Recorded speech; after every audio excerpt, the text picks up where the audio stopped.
फलौदी के बाद अब नौखा में जेल ब्रेक की घटना हुई है। देर रात करीब 2:30 बजे नौखा उपकारागार में जेल ब्रेक की घटना हुई है। 5 कैदी रस्सी के सहारे दीवार फांदकर फरार हो गए। कैदियों ने खिड़की तोड़कर कंबल से रस्सी बनाई और फिर फरार हुए।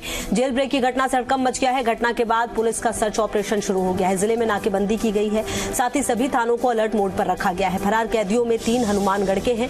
फरार कैदियों के जो नाम है, कैदी मनदीप, कैदी सलीम, कैदी रतिराम और कैदी सुरेश और कैदी अनिल है।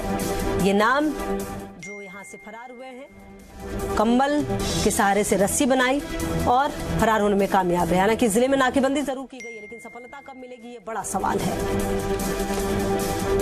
जेल ब्रेक की घटना नई नहीं है। राज्य में 1 महीने में 3 बड़ी फरारी कांड हुए हैं। ये याद होगा आपको, हर खबर को आपको हमने सबसे पहले दिखाया।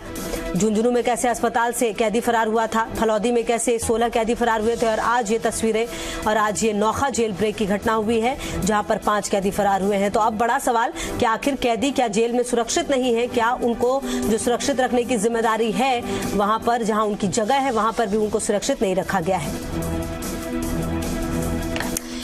और बीकानेर से हमारे सहयोगी रौनक व्यास जुड़ गए हैं ज्यादा जानकारी के लिए इसी खबर पर। रौनक, ये अपने आप में बड़ी घटना है। हालांकि पिछले 1 महीने में जेल ब्रेक की ये तीसरी घटना है। सवाल कई सारे उठ रहे हैं। 5 कैदी हैं, पूरी प्लानिंग की जाती है, कंबल के सहारे रस्सी बनाई जाती है, बकायदा वो उससे उतर जाते हैं, भाग जाते हैं, लेकिन कोई कार्रवाई हो नहीं पाती।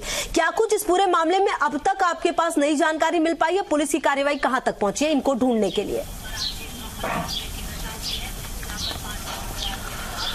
जी बिल्कुल खुशबू, देखिए सबसे पहली लाइन तो ये कि सिपाहियों की नींद गहरी या उससे भी गहरा है कोई और राज। यानी जिस तरह से पूरी घटनाक्रम हुई है फिल्मी अंदाज में, कई तरह के बड़े सवाल खड़े हो रहे हैं इस पूरी घटना में। आप देखिए कि जब रात के 2:30 बजे जब पूरी तरह से सन्नाटा होता है, जेल के भीतर खिड़की तोड़ी जाती है, वहां से कूलर हिलाया जाता है, पूरी कंबल की एक रस्सी बनाई जाती है, एक नहीं बल्कि 2 दीवारें फांदी जाती है। यानी आप अंदाजा लगाइए कि कितनी देर ये पूरा घटनाक्रम चला होगा और कितनी देर सिपाही जो है पूरी गहरी नींद में सो रहे होंगे, या उसके पीछे कोई और राज है उन्हें जेल से भगाने का। ये कई सवाल खड़े हो रहे हैं। लेकिन इन तमाम चीजों की भी जानकारी ये दे दूं कि 2:30 बजे रात की यह घटना है। घटना के बाद 5 कैदी पूरी तरह से फरार है।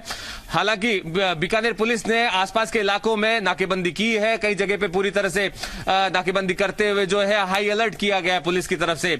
और जेल डीजी खुद जो है वो राजीव दासोत कुछ ही देर में नोखा पहुंचने वाले, पूरी घटना के बाद निरीक्षण करने के लिए किस तरह से इस घटना को अंजाम दिया गया। हालांकि जानकारी दूं, चूरू, गंगानगर, हनुमानगढ़, नागौर, बीकानेर तमाम जो जिले हैं उनके जो थाने हैं उनको अलर्ट कर दिया गया है। हालांकि देखिए जो एसपी है प्रीति चंद्रा, उनसे हमारी बातचीत हुई। उन्होंने कहा कि जब ये फरार हुए तब आसपास कोई सीसीटीवी कैमरा नहीं था। ऐसे में जल्दी से उन्हें पकड़ पाना एक बहुत बड़ी चुनौती जो है उनके सामने बनी हुई है। लेकिन इन तमाम चीजों के बीच एक सवाल खड़ा वो ये हो रहा है, आप देखिए कि इतनी बड़ी घटना, आप देखिए कि जिस तरह से फलौदी में मामला हुआ, फलौदी के बाद आज नोखा में मामला हुआ, ऐसे में जेल में लगातार इस तरह के मामले बहुत चिंताजनक है। और गंभीर मामला इसे इसलिए कहा जा रहा है क्योंकि आप देखिए जेल के भीतर ना सीसीटीवी कैमरा था, जेल प्रहरियों पर जिस तरह की जिम्मेदारी थी उसे पूरी तरह से निभा नहीं पाए, और आज एक बड़ी घटना जो है नोखा में हुई है। जी रौनक, इन 5 जो कैदी फरार हुए हैं उनके बारे में क्या कुछ जानकारी मिल पा रही? मतलब ये कि इन पर किस तरह के केस थे, किस तरह के मामले थे इन पर दर्ज? जी बिल्कुल, देखिए मैं जानकारी देता हूं। 5 कैदी है, 5 में से 3 हनुमानगढ़ से है, 1 हरियाणा से है और 1 बीकानेर के जसरासर गांव से है। यानी 5 कैदी है, 5 में 3 पर एनडीपीएस एक्ट के तहत मामले दर्ज है, 1 पर लूट का मामला दर्ज है, 1 पर आर्म्स एक्ट के तहत जो है वो मामला चल रहा था। ये कैदी जो है लंबे अरसे से नोखा की जेल में बंद थे, और जिस तरह से घटनाक्रम हुई है उसके बाद से आप देखिए कि आसपास के यानी जेल के आसपास के पूरे इलाके को पूरी तरह से सील किया है। डॉग स्क्वाड के जरिए जो है पूरी जो घटना हुई है उस पर नजर बनाते हुए जांच शुरू कर दी गई है। लेकिन इस तरह की जो घटना हुई है इसने कई सवाल जो है जेल प्रशासन के साथ साथ कानून व्यवस्था पर खड़े कर दिए हैं। जी खुशबू।